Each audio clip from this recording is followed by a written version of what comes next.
Voici le tout premier photophone de chez la marque Redmi, le Redmi Note 12 Pro, qui est noté qu'il est disponible uniquement en version chinoise pour le moment. Elle sera disponible en version française et globale pour le mois de janvier 2023. Ce que nous allons voir en tout premier, c'est les changements majeurs qui ont été faits entre la série Redmi Note 11 et la série Redmi Note 12. Et deuxièmement, nous allons voir si ce smartphone-là a des concurrents, donc s'il mérite vraiment d'être acheté ou pas. Mais avant, je vous invite à vous abonner sur la chaîne Ostratech France, si ce n'est pas encore fait bien sûr, de laisser un like et on y va. Donc, premièrement, on peut le constater, le premier changement qui a été fait sur cette gamme, la nouvelle série Redmi Note 12, est au niveau du design. Le design, on a un design tout nouveau, complètement changé par rapport à l'ancienne version, la série Redmi Note 11. Et ça, c'est un point positif. On peut voir que le module photo a été changé. C'est une configuration triangulaire et non rectangulaire. Par la suite, vous allez avoir une configuration assez identique à la version Redmi Note 11, c'est-à-dire un son stéréo de BAF, une prise jack, un capteur infrarouge et un capteur de lecteur d'empreintes sur le côté. Notons que la version Plus possède un capteur d'empreintes digital en dessous de votre écran. OK? Et nous allons commencer par le point le plus fort, c'est-à-dire la partie photo. C'est là où Xiaomi se sont concentrés. Vous allez comprendre pourquoi. Donc, on n'a plus les capteurs de 108 mégapixels que moi je trouvais assez moyens. Vos clichés étaient beaucoup modifiés au niveau de la saturation, du contraste en plein jour. Et en pleine nuit, c'était désastreux. OK? Ici, nous avons un nouveau capteur de chez Sony, l'IMX766, qui est un capteur excellent, comme de jour, comme de nuit. Donc, c'est un gros changement. Vous allez avoir quelques exemples que j'ai pu faire et comparer avec le OnePlus Nord 2 qui possède le même capteur.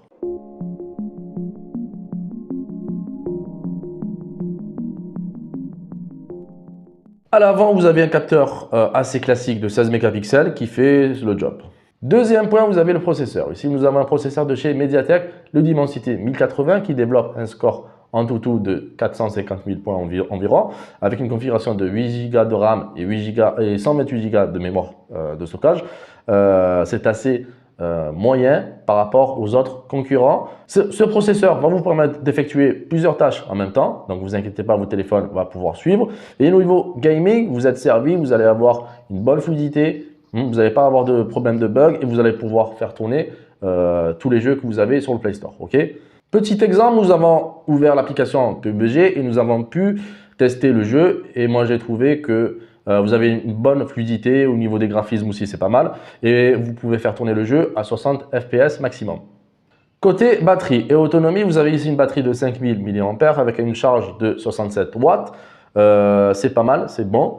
Vous allez me dire que vous avez la version, le Redmi Note 11 Pro Plus qui avait une charge de 120 watts, ok, mais vous n'avez pas un capteur aussi performant au niveau de la photo, ok. Vous avez la version Redmi Note 12 Pro Plus qui possède une charge de 210 watts, oui, 210 watts. Est-ce que cette charge-là sera disponible en France? On ne sait pas encore.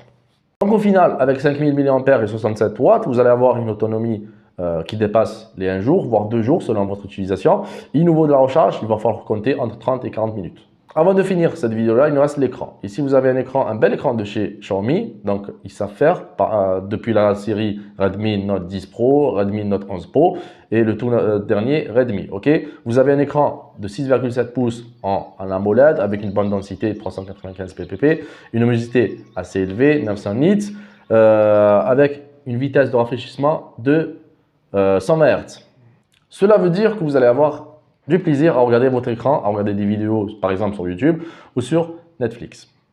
Côté connectivité, vous avez ici la dernière version d'Android, l'Android 12, vous avez de l'NFC, vous avez du Bluetooth 5.2 et du Wi-Fi en dual band. Alors, pour finir cette vidéo-là, est-ce que ce téléphone-là mérite d'être acheté?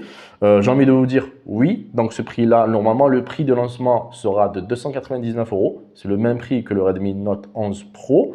D'accord, version 6 128. La partie photo, nous avons ici vraiment un grand changement. Donc, c'est un point vraiment positif qui est apprécié. Excusez-moi du bruit. Au niveau des concurrents, vous allez avoir deux concurrents en face du Redmi Note 12 Pro. Vous avez en tout premier le Realme 9 Pro Plus et le OnePlus Nord 2. Alors, j'espère que cette vidéo vous a beaucoup plu. Si vous avez des questions ou des commentaires, n'hésitez pas à aller en bas, laissez un commentaire, laissez un like et je vous dis à une prochaine vidéo. Ciao!